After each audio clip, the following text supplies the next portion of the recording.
Hey friends, it's Min here with another video tutorial for card making and paper craft. Today I'm going to be showing you how to create what I am calling a stitched stamp image type thingy. That was really technical sounding. Anyways, I'm going to call it stitched stamping.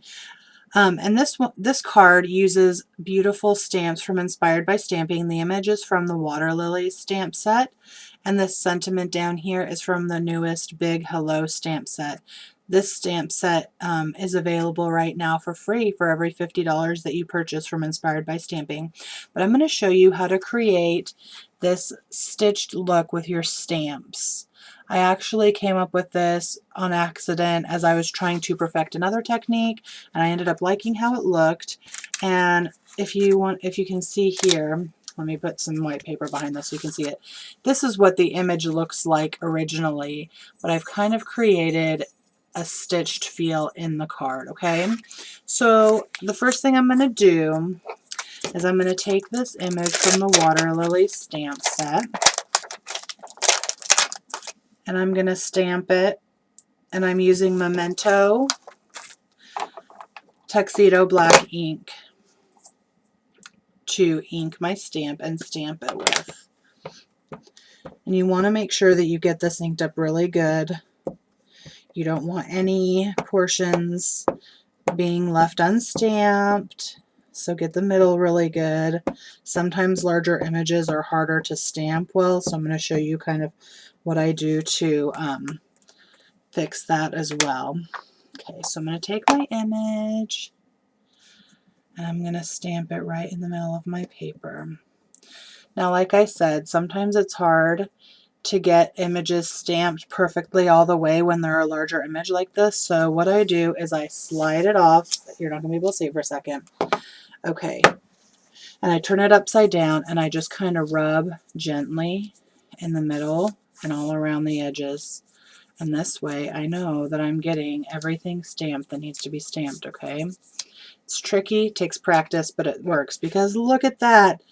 Beautifully stamped image. It works every time as long as you get it off the table nicely. Okay, so once you have your image stamped, you're going to take a fine point pen. I'm using the Sharpie pen.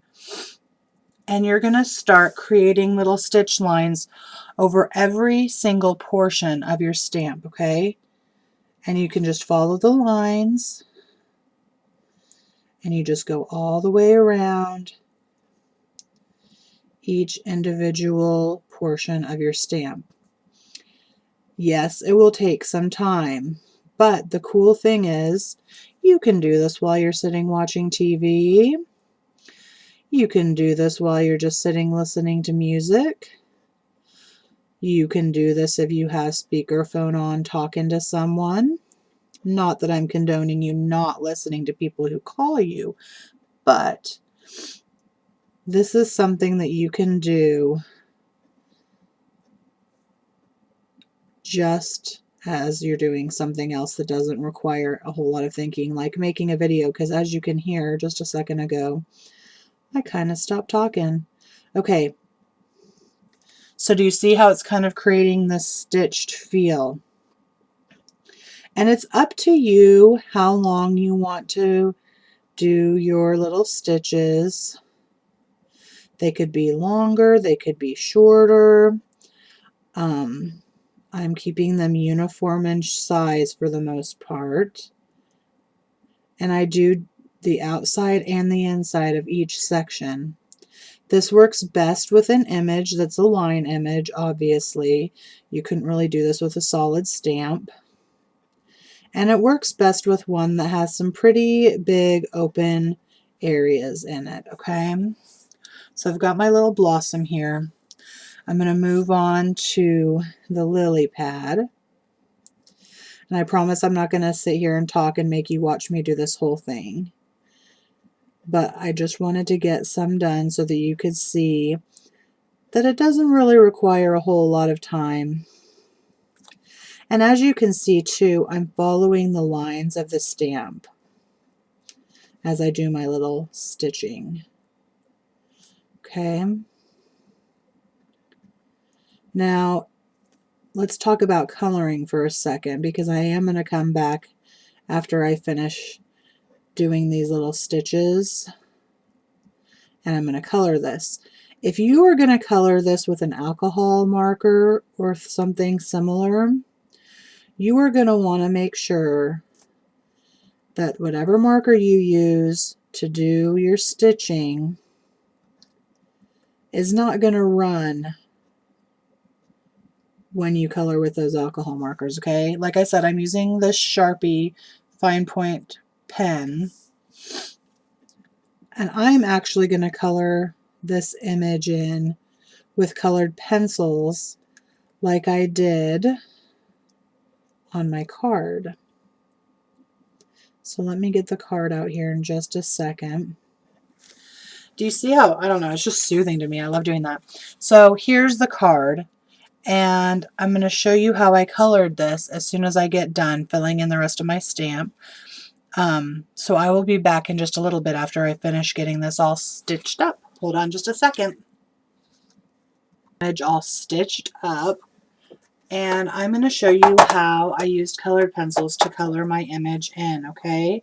I used 2 different colors of pink, 2 different colors of green, and 2 different colors of brown. I can't remember the exact ones that I used, so I'm going to grab out a few out of here. This stamp set, oh, and I also used 2 colors of yellow. These colored pencils are by Fantasia, and I like them because they're a little bit softer lead, and so it's easier to shade with them. So I should have had those out already. I'm sorry about that. But anyway, so I'm using 2 different pinks, 2 different browns, 2 different greens, 2 different yellows, a lighter and a darker. And what I did was I took my colored pencil and I just kind of colored in a circular motion the pink for the flower, all of the different petals, okay? And sometimes it's good when you're using colored pencils, I have found, to have an eraser on hand, because then you can erase things and blend them better. And I'm going really quickly for the sake of the video. But that way, if you have an eraser handy, anytime you kind of get a line in a place that's too dark, you know what I mean, when you're using colored pencils, you can immediately go ahead and just kind of erase and blend that in. Okay, so I'm about ready to be done with the pink. Like I said, go in a circular motion. For some reason, that just makes everything blend better, in my opinion. I'm not a trained artist. These are just things that I have learned through trial and error. So don't take it for gospel truth. If you know a better way, color it your way, okay? Okay, so I have that done. So after I got the lightest pink done, I took the darker pink, and all I did was color around where the stitching was to create some sort of shading, even on these little accent lines and up here. Can you see that? Can you see how this one is shaded? Let me get it up closer.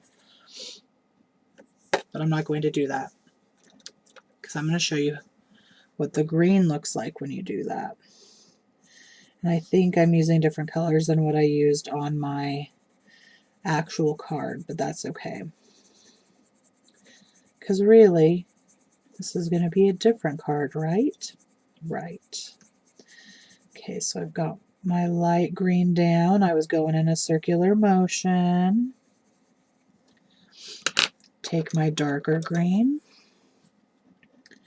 and just go along the outside where I have my stitching, and down the accent line where I have my stitching, and around these, anywhere there's stitching. It also kind of highlights the stitching to make it seem a little bit more real. Okay, so that's what the green looks like. Now I'm going to do the brown